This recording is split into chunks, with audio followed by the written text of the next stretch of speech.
Welcome everybody to the Chess Lab. Welcome to episode 20 of Road to 2500 Lichess Rapid Rating. Let's just jump straight into it. I have here my food and I have here my water, so everything is looking good. And let's go. And here we go. We are starting.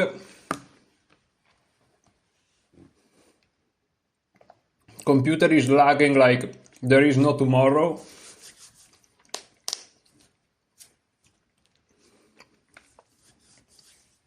My move is one knight f3, following the second repertoire from the top that you see on the screen right now. 100 repertoires ready, one knight f3. My opponent plays d5, which is perhaps the most common move. I play g3. My idea is to set up the fianchetto with bishop g2, castle, and then eventually go c4, trying to break down this center and make use of the newly created bishop's diagonal.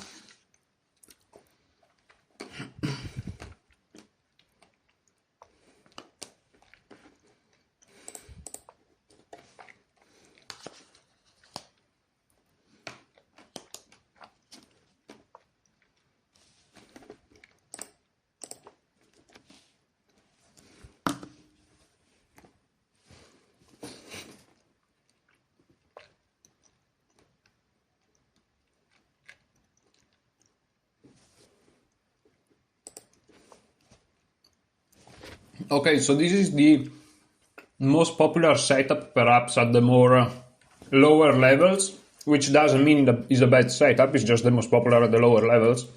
And okay, here it's funny because I'm not sure I remember what to do, which is like perhaps the main position I studied. I think it's c4. And if they push, you are supposed to immediately challenge them with e3, and they're not in time to play e5 because you will just take it. And if they play knight c6, you can take, and then play something like rook to e1 or e3. You know that I don't remember, actually. I don't think I remember here, but I think it's c4, so I'm gonna go with c4 and see what happens. If they take, you shouldn't be too concerned about that because you're just opening your diagonal, so it's not that bad. And also, we are slowly approaching 2300, which will put us away 200 rating points from the goal. So I'm just saying, you know.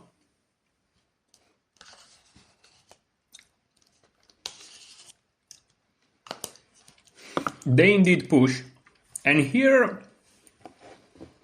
you know, maybe the move is actually knight e5.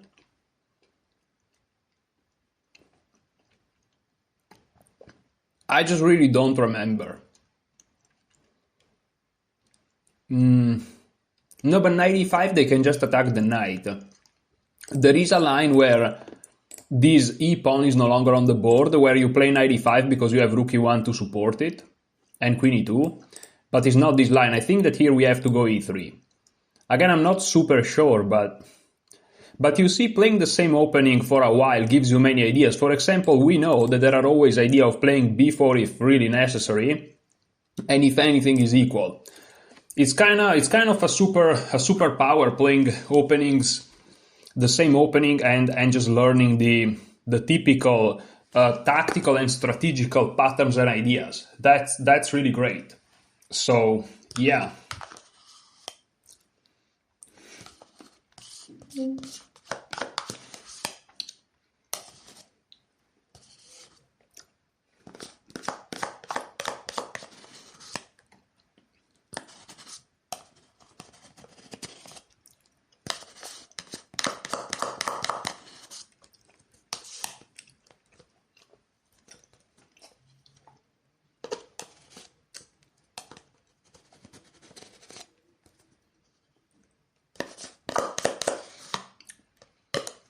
Sorry guys if I'm lacking a little bit of commentary, however, you know, I'm eating, but now I finished. And also, as you can see, it's not that my opponent was doing anything impressive. So now they play knight to c6. I think we are supposed to take here, because if they get e5 in, it's not very good. So I'm just gonna take.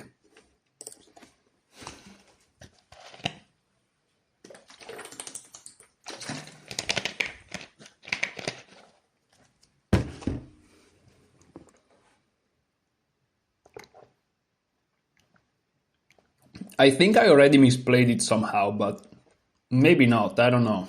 Okay, they take with a pawn. And here I think that I'm supposed to play d3 and then rook to e1. After d3, if they play e5, I may or may not have this move b4. And if they take with the bishop, if they take with the knight, they lose e5. If they take with the bishop, I think I have knight e5. This is an idea I borrow from the Benoni. And after knight takes, there is check. They go back. I take. And they lose this. So d3, I think it's possible, preventing e5. I mean, it doesn't really prevent e5, but you know, it gives you the opportunity to be able to play b4, which is basically threatening b4. Sorry, b5, which will remove the defender of the newly instituted e5 pawn. So, yeah, that would be inconvenient for black.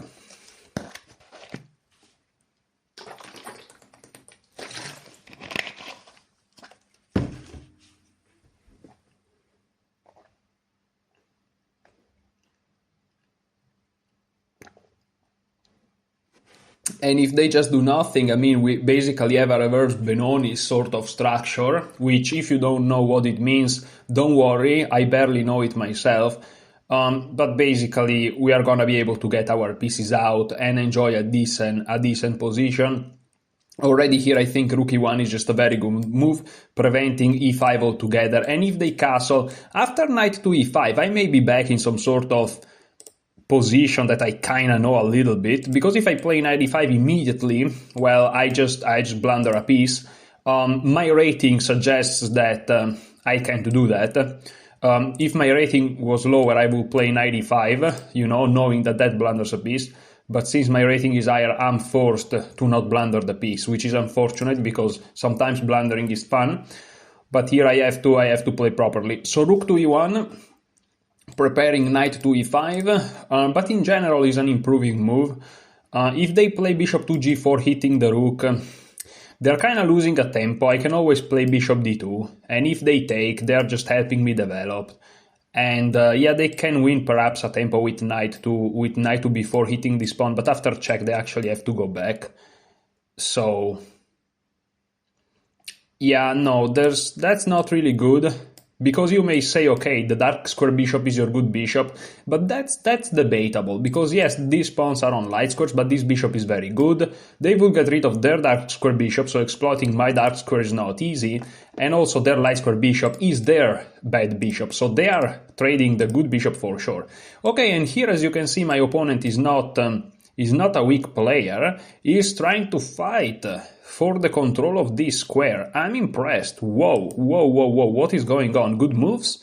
I'm not used to those. Chill, dude. We don't do that here. Come on, man. What are we talking about? Okay, so my opponent wants to go e5, right? So let's say that is their turn. They play e5. Can we go b4? Well, now bishop takes comes with a hit on this rook. However, this time we can prepare it with a3, and we can kind of take advantage of this tempo loss. We can also try to play bishop to f4, but after f6, this hangs. Oh, never mind, that's great. But after bishop f4, they may try g5. They may. But then I have bishop e5, which is funny because this is a double attack to the rook and the pawn. If they play f6, I win a pawn, and if they take this bishop, well, all of a sudden I get my knight to e5, and I just have a great position. And yes, I'm giving up the bishop pair, but they will have a pawn on g5, which, let me tell you, is not particularly good looking. No offense to the g pawn. So yeah, bishop f4 looks like a really good move. G5, I just go here, they take, I take. Let's say they take, I take. Bishop f6 or bishop d6 feels like they do nothing because I can just go back. I can just go back, dude. There is rook e4 which hits this pawn, but Even after I take it, it's complicated. So yeah, bishop here looks good. I don't see too many reasons why not to. There is g5 here, g4 perhaps to check, takes. But I feel like I can take with the queen even. If they try to trap my bishop, I have this. So I think I'm gonna go for it. What can they do? f6 again, it feels wrong, but maybe I'm missing something. They have discoveries perhaps, maybe they can go here. But I mean, I can sacrifice an exchange in that case, no? But maybe that doesn't look good, does it? Maybe there is this idea by my opponent of playing... yeah, maybe there is that idea. So bishop f4, f6, rook takes, knight to e5. That's a little bit annoying. But I have a trick. I have knight takes. If they take back, I have check. And on g6, rook takes. But they don't have to play g6, they can go here. And the position is a little bit too complicated for my tastes. Oh, but then I have rook takes. Here. The position is crazy. So bishop f4, I'm losing all of my time here. Bishop f4, here, knight here. I take with a knight, but what if they take with a bishop here? Well, then I have again check. Then they play g6.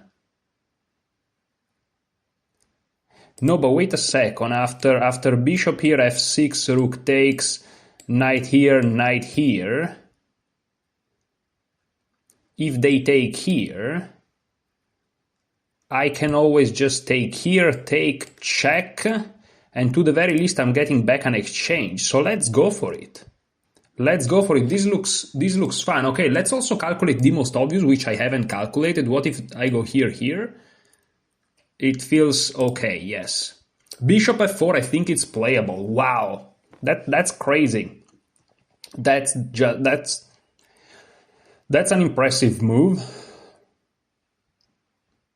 That's definitely an impressive move, I must say. And they simply castle, which is extremely logical. But now, now I think I can go knight to e5.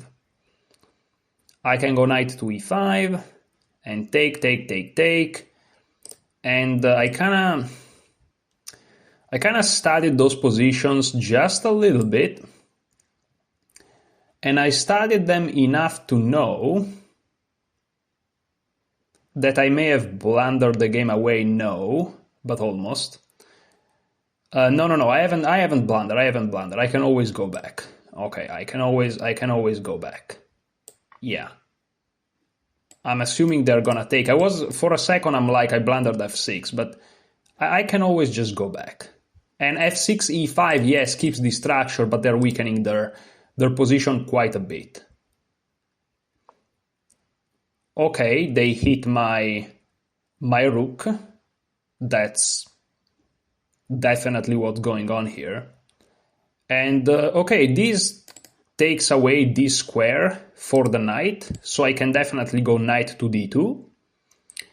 And what are they gonna do? What's their plan? What's their grandiose idea? Maybe they wanna go queen to g5, which would be a double attack, but I have the move bishop f4, which kind of saves me against anything really. And after knight to d2, I have the very simple plan of playing a to b4, which looks quite great. After knight d2, if they take, I just take it back. And I don't see the double attack after this. I mean, this I just take it. So I'm just gonna pin myself, which is not... Oh, wait a second. Knight here, queen here. Hitting a couple of things here. Not liking that much. But is it really that bad? Let me think about it. Because I can play knight to b3 there, winning a tempo on the queen. The queen can't capture the bishop at the time being. So the queen has to go back, but where does she go? Because then I just move my rook and I want a tempo. Let's say that the queen go back here, which looks kind of an active square. Then I can just go... First of all, I can go back, but I can always just go rook to e2, you know? And if they take now, well, I'm just gonna take. And I have ideas like this. I think I'm gonna go for it. It looks losing, but I should be okay. This is extremely risky. What I'm doing is unbelievably risky. And if I'm missing just one move, I'm dead lost. But I may not be missing any moves. Queen a5 looks like it wins the game on the spot, but it may not. But it really looks like it.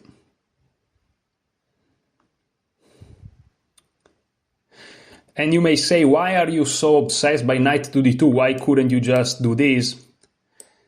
Can I play this? Wait a second. I think I can. Well, the reason is if I can develop, I want to develop, right? Have I blundered? Have I blundered right now? I think I've blundered, no?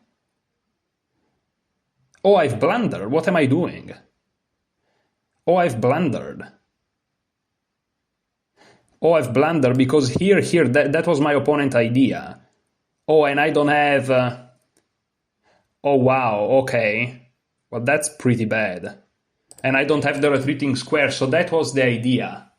But I think that in this position... Oh, no. If I play rook here, he goes here, I can go back. Oh, so knight e2 is a blunder because of this. Or is it? Or is it? Is this a blunder? Am I really lost? Is there really nothing to be done here? Am I losing a piece? It feels like it. So after bishop f4, because if I play bishop here, pawn here, I don't see a way to save my piece. Here, I really don't see it. My idea will be after bishop here, he's gonna trap my bishop, but first I have a check, he moves, and then I have this sneaky move bishop h6, which is an attempt at complicating the position in a way where I can create something, some sort of something. But that looks really bad, of course. But I think I have to try to go for something like that, right? Wow, I really blundered that, but okay, that's very useful to see because this is an idea that I've never seen, to trap my bishop like this. And I just realized my opponent can play actually g5. They're under no obligation to play e5, allowing me to check them. But okay, they do this, which is perhaps, practically speaking, slightly better. So check.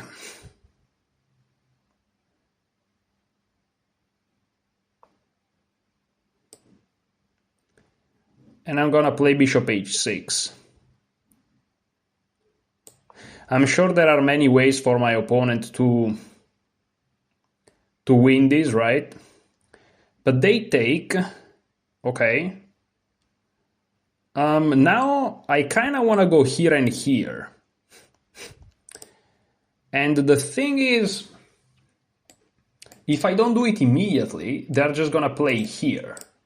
So I want to go here, they go here, I go here, they go here, and at least I have some sort of an activity, perhaps. It's completely lost, guys, don't get me wrong, but I have to try to go for something, no? I'm gonna try to go for this.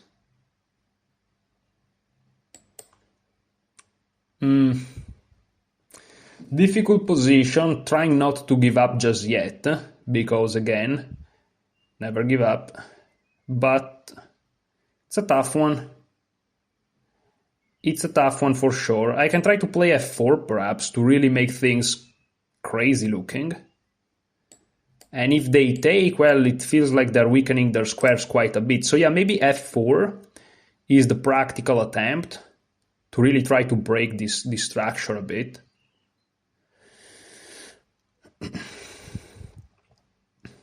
I have to try to play on my development advantage, which is going to evaporate pretty soon. So let's try to go for f4.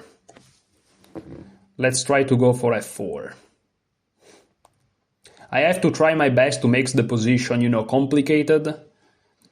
The problem is my opponent seems to be somebody that takes his time to think, which in those cases is a problem. You know, my past opponents, they all play super, super fast, which is convenient when you are in an unfavorable position, because of course, you know, they blunder.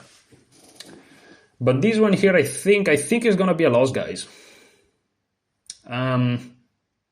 I'm trying to stay optimistic, but we also have to be realistic. I just blundered the piece. I think the blunder was knight d2, because again, knight d2, I was convinced that there were threats on the pieces, in the sense that one piece captured one of my pieces.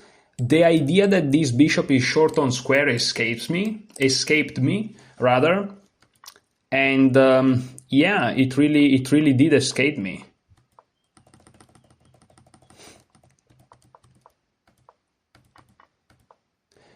Yeah, I should have just moved the rook, because now after f6 I can go back. But okay, it happened. Let's focus on this. So they capture like this. They capture like this. Now their idea is if I take, this is also defended, which is true, but is also annoying. So let me see. They perhaps want to go here to trade queens too. And they're also threatening perhaps to take here, which is very annoying. So that's a very good move by my opponent. I could try to go here perhaps, but what does that do? They just take. I can't even go here. It's so annoying. I can try to capture, and if they take with a queen, I at least get one pawn, but it's completely losing. I mean, my light scores are just getting crushed. So, well, first of all, this is not a real big threat, because they are not necessarily trading my queen. I can just move it, so that's something. So I can play perhaps rook to f1 to try to support that pawn. If they play bishop h3, I always have rook f2. So let's try to play in this very resilient manner with rook to f1. If they try to trade here, I can just move, perhaps even here, trying to target this guy, you know. And now I may have some ideas of trading one pair of rooks and then bringing the other one very fast into the game. So I think they really have to develop this bishop. And after they develop the bishop, whoa, they don't. I don't even have my development advantage. Okay, guys, now this changes everything, because this weakened their position. We may have a chance to draw the game here. So I take.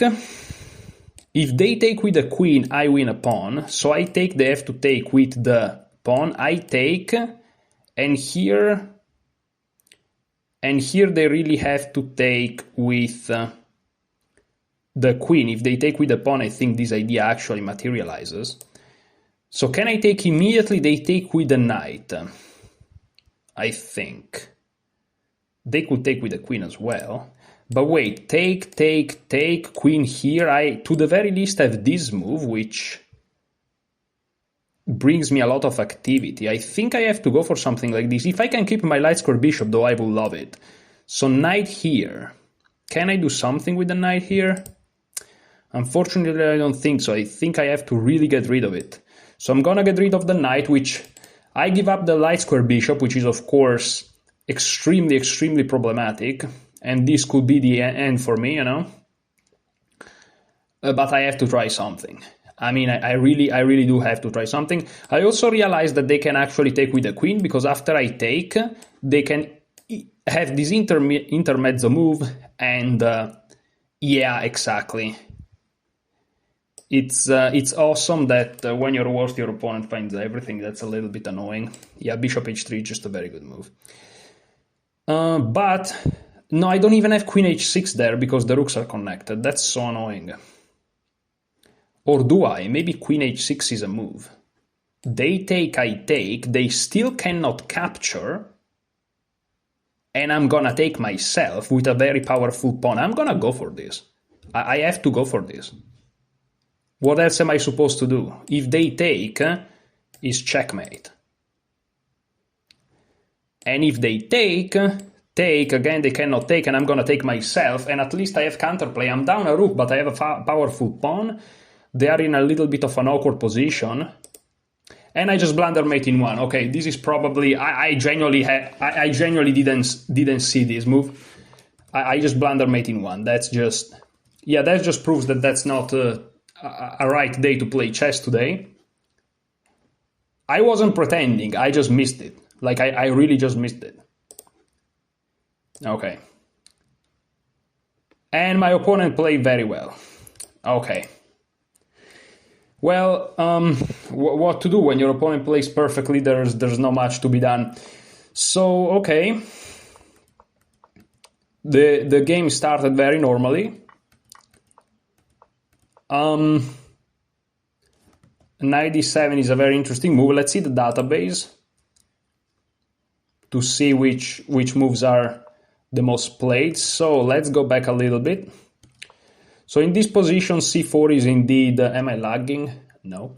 c4 is indeed a much played move. d4, e3, knight c6, e takes, c takes, d3 is indeed correct, bishop e7, rook e1, castle, but he played this unusual knight e7, which is the second move. Okay. And here it seems like bishop f4 is already going in the wrong direction, which my opponent exploited very well.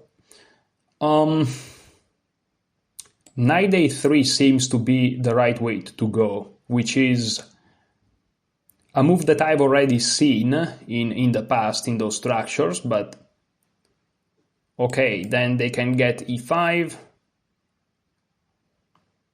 and I'm not sure what happened after. Like, let's look at the database. After e5 there is knight to c2.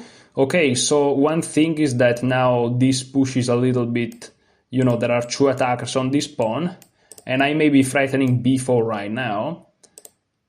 So there is a5 here, and here a3, and here they just castle, and here bishop to d2. a4, trying to prevent b4 for good, knight to b4, f6, knight h4, trying to exploit the light squares, and basically, and also attacking c6, and also perhaps bishop to d5. Okay, and that's a chess position. Okay. But yeah, definitely unusual. It's crazy how chess is really infinite, because like I've been seeing this position like forever, and this idea knight d7, I've never seen it, and it just changes the position completely. Like, it's crazy.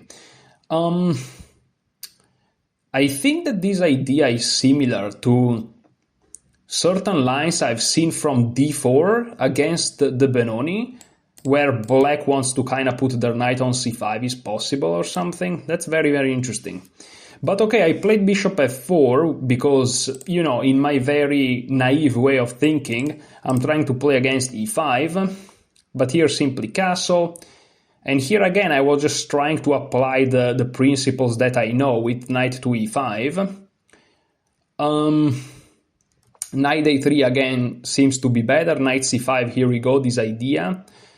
There is no b4 at the moment, and also they're putting some pressure over here. They're still not in time to put too much pressure on it, but they're beginning.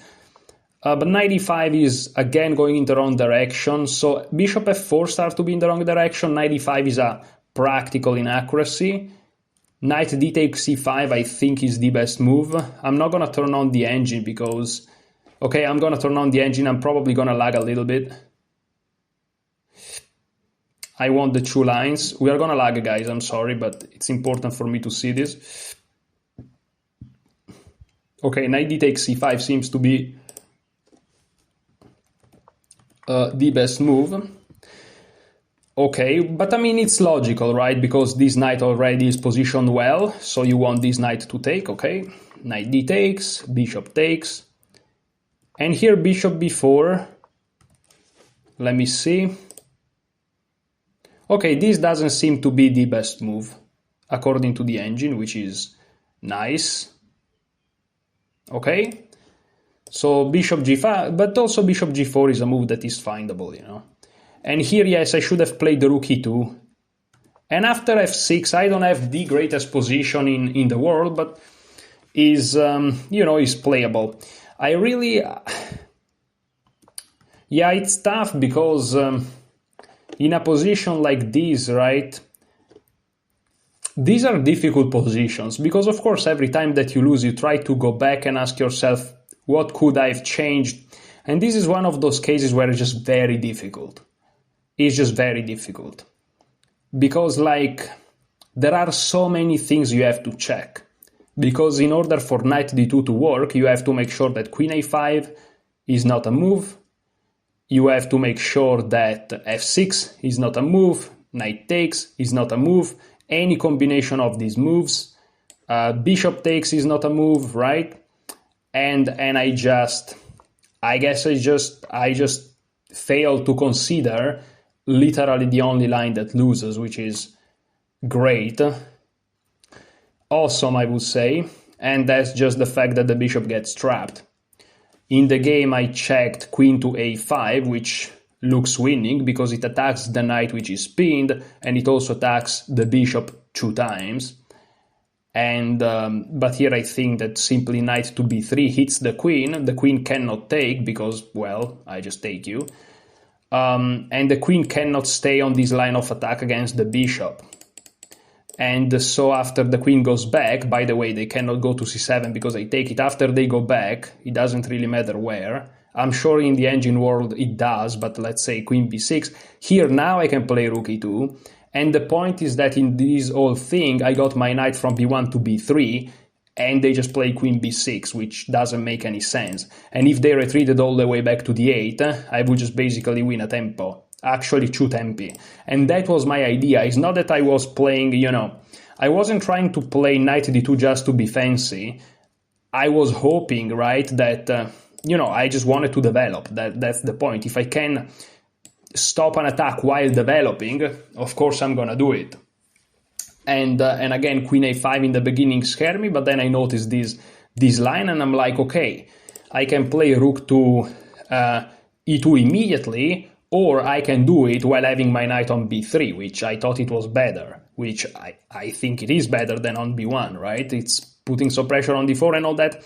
And so, you know, after knight d2, you're so focused on this spin, and the concept that after bishop takes and queen takes, this queen is making this bishop out of squares is like, it's really strong, but also like quite difficult to find. I don't even know if I would have found it with more time on the clock. I played this move. Yeah, I also think my opponent is legit, actually. Because, of course, I'm thinking if he's cheating or not, because he played perfect. But I actually think he's legit. I mean, these moves are advanced, but not impossible, to be honest. And once you win a piece, accuracy is just gonna stay high. So, yeah. And also bishop b4 doesn't seem to be the absolute main move, according to the engine, which is a very good sign. So yeah, I think my opponent is legit, actually. I just think he played very well and he managed to find this idea of trapping my bishop, which annoys me a lot.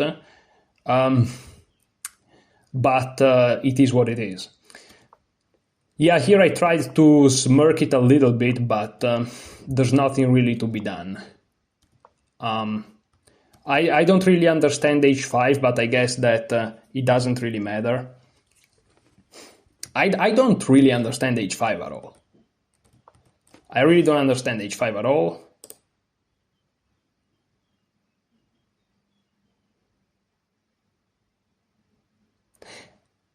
And it is the top move. Okay, that's a little bit h5 I really don't understand. h5 is really mysterious.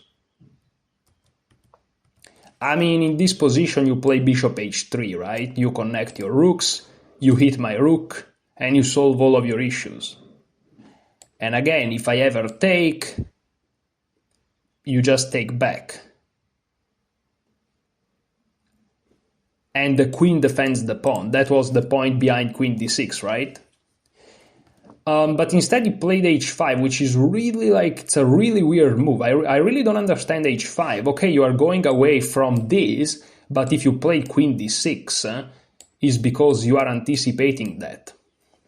And bishop h3, sorry guys, I clicked something weird, but it didn't appear, okay? I really don't understand h5. It's just very weird. And it's the best move according to the engine.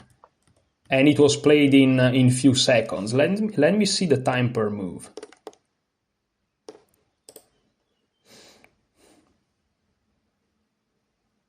That seems legit too, to be honest. No, my opponent seems legit. It's just that this h5 move is really weird. He played the opening perfectly. Then he played this slightly offbeat knight d7. And then at basically the same pace, he managed to find all of these very precise moves. And here, of course, keeping the accuracy high is very easy because the position is lost. But then he plays this best move according to the engine h5, which to me doesn't make any sense, especially after queen d6. So this is one of those cases where I will say that he is legit. I really would say that he is legit. But if it turns out that in the next few days I noticed that his account was, flagged or something, I wouldn't be shocked. Let's put it this way. But let's put it this way. Somebody legit could play a game like this. Yes. But it's also borderline, Finding some very nice ideas with few seconds, playing that very weird h5. Again, possible, but weird. h5 is so weird. I can't explain h5. It's not that I can't explain h5 just by that. It's just that, why not bishop h3? Bishop h3 is so much more natural. Why wouldn't you play bishop h3? It's so natural. Why wouldn't you do that? Instead, he played h5. h5 is really weird. But okay, listen. I don't know. In any case, we learned also this idea that your bishops can get trapped. This offbeat knight d7 move, very interesting, which comes from d4 openings when you play against the Benoni to try to put a knight on c4 would be, right? That would be the maneuver if you're playing from the white pieces. If you're playing from the black pieces, that's the idea. That's very interesting. I've never seen this. And here it seems that knight a3 is the best way to counter these sort of things. And you can't really do anything about their center. You just have to accept that they're gonna have this structure, but at least you can expand. And unlike the Benoni, you are up a tempo because you're white. And then you can organize some sort of knight h4 kind of blockading their whole thing, which would be basically this variation here. So, no matter what my opponent was doing, I don't know, whether he's legit or not, it doesn't matter even too much for us in the end of the day. The game went the way it went. Very interesting idea here. This whole concept of venturing with the pieces in the center in this specific situation where they put both knights here is just not the right idea. We learn it. And we move on. Yeah, knight e2 was a blunder. I should have played rook e2. Completely missed that very specific idea that the bishop gets trapped. And okay, that's pretty much it. So we'll have to wait until 2300. I guess it's gonna take some more episodes. Well, what to say? Thank you so much for watching. Enjoy your chess.